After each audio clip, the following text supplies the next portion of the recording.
Guys Thor और Superman दोनों ही अपने यूनिवर्स के सबसे स्ट्रॉन्गेस्ट सुपर हीरोज हैं। एक तरफ मार्वल का थॉर है जो पूरी की पूरी आर्मी को अकेले ही संभाल सकता है, तो वहीं दूसरी तरफ सुपरमैन पूरी जस्टिस लीग को अकेले ही हरा चुका है। अगर हम इन दोनों की कॉमिक बुक में दिखाई गई एबिलिटीज और फाइट्स को कंपेयर करेंगे तो वो बहुत ज्यादा कॉम्प्लिकेटेड हो जाएगा, क्योंकि कॉमिक्स में इन दोनों ही कैरेक्टर्स के बहुत ज्यादा पावरफुल वर्जन्स एग्जिस्ट करते हैं। इसीलिए इस कंपैरिजन को सिंपल रखने के लिए मैं सिर्फ हेनरी कैविल के सुपरमैन और क्रिस हेम्सवर्थ के थॉर की ही बात करूंगा। सो गाइस बने रहिए मेरे साथ इस वीडियो में, क्योंकि आज हम जानने की कोशिश करेंगे कि इन दोनों कैरेक्टर्स में से कौन ज्यादा पावरफुल है।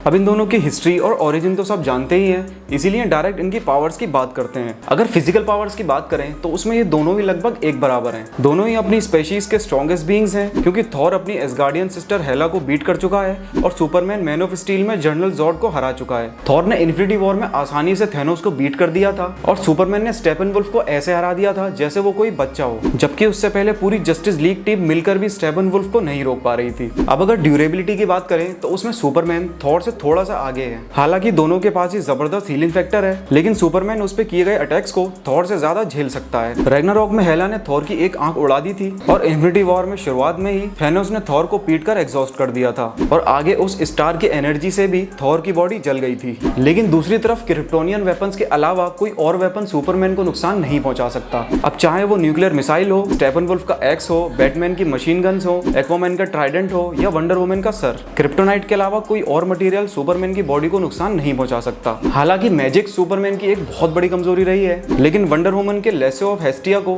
सुपरमैन ने आसानी से रेजिस्ट कर दिया था, जिससे अंदाजा लगाया जा सकता है कि शायद डीसीईयू के सुपरमैन पे ये वीकनेस अप्लाई नहीं होती। इसके अलावा अगर स्पीड में इन दोनों को कंपेयर करें तो उसमें भी सुपरमैन थॉर से थोड़ा सा आगे है। अवेंजर्स एज ऑफ अल्ट्रॉन में क्विक सिल्वर ने आसानी से थॉर को अपनी स्पीड से चकमा दे दिया था, लेकिन सुपरमैन जस्टिस लीग में फ्लैश के मूवमेंट्स को ट्रेस कर चुका है और मूवी के क्लाइमेक्स में उससे रेस भी कर चुका है। और ये बात सब जानते हैं कि डीसी का फ्लैश अपनी स्पीड फोर्स की वजह से मार्वल के क्विक सिल्वर से ज्यादा फास्ट है, क्योंकि फ्लैश लाइट की स्पीड से भी ज्यादा तेज जाके टाइम को रिवर्स कर सकता है और उसकी यही एबिलिटी हमें स्नाइडर कट में देखने को मिली थी। तो अब जब सुपरमैन फ्लैश की स्पीड को काउंटर कर सकता है तो वो थॉर से तो कई गुना ज्यादा फास्ट होगा। लेकिन गाइस ब्रूट फोर्स और स्पीड ही सब कुछ नहीं होती। कभी कभी सुपर हीरोज की लॉन्ग रेंज कैपेबिलिटीज और वेपन्स ऐसी लड़ाइयों में बहुत इंपॉर्टेंट फैक्टर साबित होते हैं। थॉर म्योनिर या स्टॉर्मब्रेकर का यूज करता है, लेकिन ये थॉर की पावर का सोर्स नहीं है, बल्कि ये वेपन्स थॉर की लाइटनिंग पावर्स को टारगेट पे फोकस करने में मदद करते हैं। थॉर की फुल पोटेंशियल अनलॉक हुई थी रैग्नारॉक में, जब उसने बिना किसी वेपन के सिर्फ अपने हाथों से ही अपने लाइटनिंग अटैक से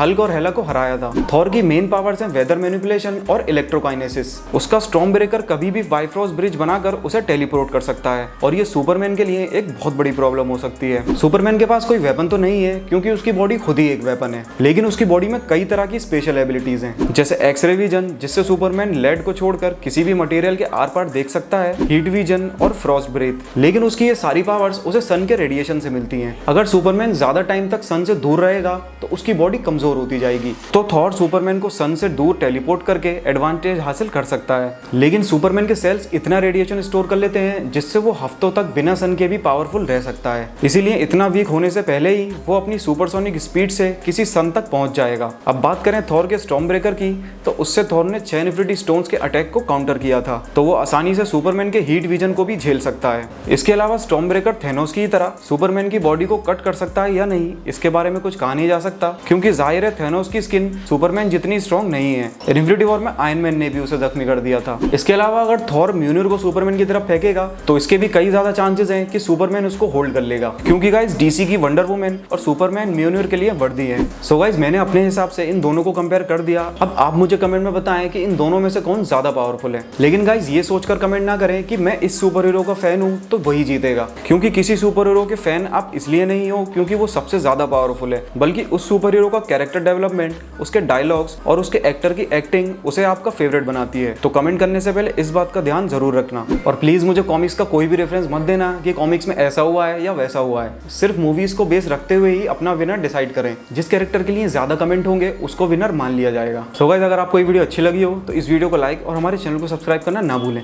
मिलते हैं अगली वीडियो में, and thanks a lot for watching this video.